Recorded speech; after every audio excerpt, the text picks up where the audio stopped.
No ano passado, o Ministério Público Paraibano criou a Coordenadoria Recursal, também chamada de CORE. O setor funciona no segundo andar da sede da Procuradoria-Geral de Justiça em João Pessoa e está previsto na resolução de número 7 do Colégio de Procuradores de Justiça. Para falar sobre esse assunto, recebemos em nosso estúdio o Procurador de Justiça Álvaro Gadelha, que está à frente da Coordenadoria Recursal e que também representa o MPPB na Comissão de Acompanhamento de Processos no Supremo Tribunal Federal e no Superior Tribunal de Justiça. Seja bem-vindo ao nosso estúdio. Procurador, qual a finalidade da Coordenadoria Recursal? Por que ela foi criada? Cristina, eu penso que o Ministério Público está prenunciando a necessidade de uma mudança. Eu digo prenunciando porque o país está pedindo mudanças. Nós estamos vivendo um momento de protestos, sobretudo por mudanças. E quando eu digo prenunciando, é que antes desses protestos, havia uma ideia de que o processo começava no primeiro grau e quando chegava no Tribunal de Justiça do Estado da Paraíba, terminava. Em que pesa o respeito e a admiração que nutrimos pelo tribunal, mas é preciso que algo que seja julgado naquela instituição divergente ou diferente do que o órgão ministerial pleiteava em primeiro grau, tivesse um desiderato, uma nova posição, uma revisão nos tribunais superiores. Então, a Coordenadoria Recursal veio exatamente para fechar essa lacuna. Que lacuna? O processo não deve mais terminar no Tribunal de Justiça. Cabe ao promotor anunciar a necessidade que ele tem em ter algo acompanhando, e esse algo que acompanha é exatamente a comissão recursal. Chegando no tribunal, sendo julgado de forma diferente do que a gente pleiteia, cabe à Coordenadoria Recursal, a CORE, promover o recurso para o STJ e STF, além de acompanhá-lo. E como é que funciona o trabalho da coordenadoria? Hoje nós temos a gestão de Oswaldo. Eu diria que foi uma gestão extremamente exitosa. Digo foi porque falta pouco para terminar. E já é exitosa. Por quê? A CORE não só foi criada, como ela recebeu da parte do Procurador-Geral, eu diria que a infraestrutura que tem que melhorar muito, mas que no momento da criação foi salutar no sentido de suprir a necessidade. Hoje, em termos de logística, nós temos um aparelhamento técnico razoável e do ponto de vista jurídico nós temos uma coordenação que é nossa, do procurador, e de dois competentes promotores, os doutores Clístenes e Leonardo Furtado, que nos auxilia. Então, como funciona? O processo foi anunciado, chegou na CORE, nós decidimos, os três, se aquilo ali é relevante ou não, e em cima disso vamos trabalhar o recurso. Como é que é a realidade dos outros ministérios públicos em relação aos recursos? Eu costumo dizer que sou um entusiasta da Paraíba, por uma razão muito simples. Não é à toa que a Paraíba, com o seu nego, veio construindo história ao longo dos tempos.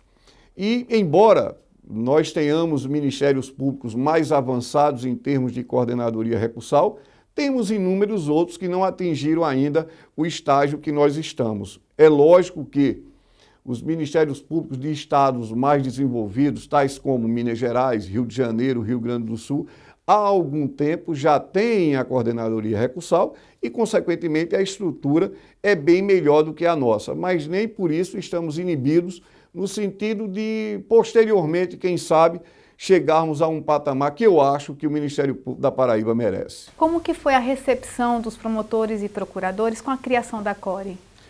Eu costumo dizer que é algo até repetitivo, que tudo aquilo que se inova, pode ser até um estilo de cabelo que a mulher geralmente faz, é preocupante. Você tem receio de como vai ser recebido pelo público. E a CORE foi do mesmo jeito. Quando nós criamos a CORE, quando nós assumimos a coordenadoria, nós tínhamos um certo receio de como o promotor, como o procurador iria enxergá-la. Mas eu diria que aquilo que era uma expectativa hoje é uma realidade extremamente promissora, porque a CORE hoje não sofre nenhum tipo de preconceito, nem do promotor e nem do procurador. E eles estão conseguindo trabalhar de forma integrada? Eu diria que esse é o grande segredo. A nossa integração com os promotores, com os procuradores, tem sido algo que tem me deixado extremamente entusiasmado. Não recebemos da parte de quem quer que seja, promotor ou procurador, qualquer tipo de preconceito, qualquer tipo de dúvida, qualquer tipo de coisa que venha a mistificar a Cori ao ponto de dizer não vamos para lá. Muito pelo contrário, recebemos informalmente muitas questões, muitos questionamentos, são tirados dúvidas e isso nos empolga. Em um ano de funcionamento, qual que é o balanço que o senhor faz do trabalho realizado pela Cori? Objetivamente, nós temos 36 processos em curso e 14 processos que já foram arquivados. Significa que já passaram, já tramitaram e chegaram ao seu desiderato.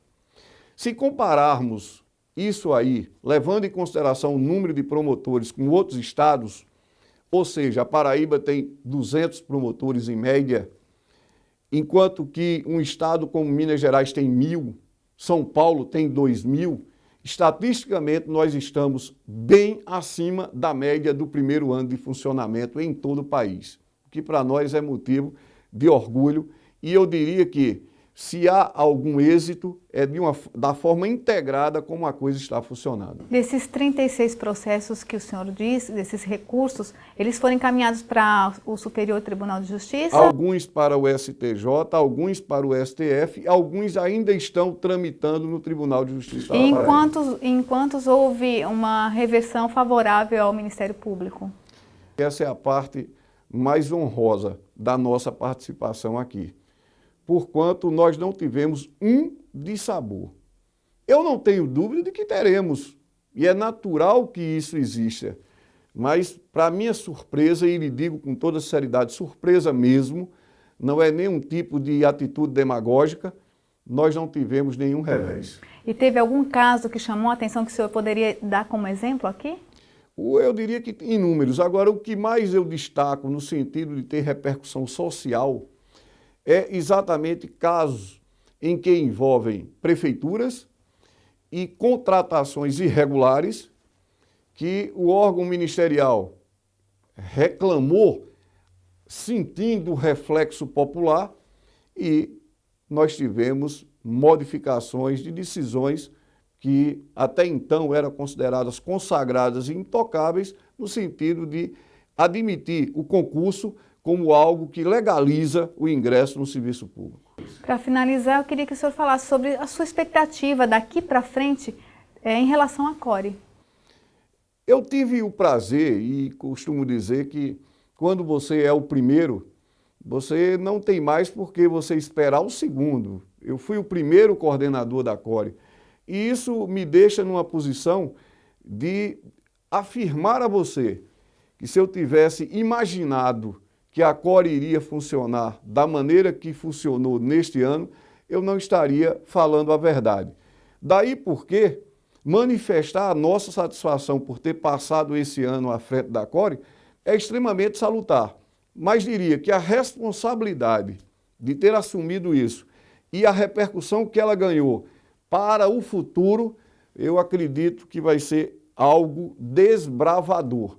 A Cori tende a crescer de uma maneira que ela vai ser responsável, dentro de um curto período de tempo, por estatística processual, por informações a todo o universo de promotores do nosso Estado a respeito de decisões polêmicas e, por que não dizer, vai manter o promotor daquela comarca mais longínqua extremamente aplicado no sentido de cumprir aquilo que está sendo reflexo do STJ e do STF. Muito obrigada pela sua participação. Eu agradeço e testemunho aqui que o Ministério Público do Estado da Paraíba está no caminho literalmente certo. O MPTV termina aqui. Outras informações sobre a atuação do Ministério Público Paraibano você encontra no portal www.mppb.mp.br. Até o próximo programa.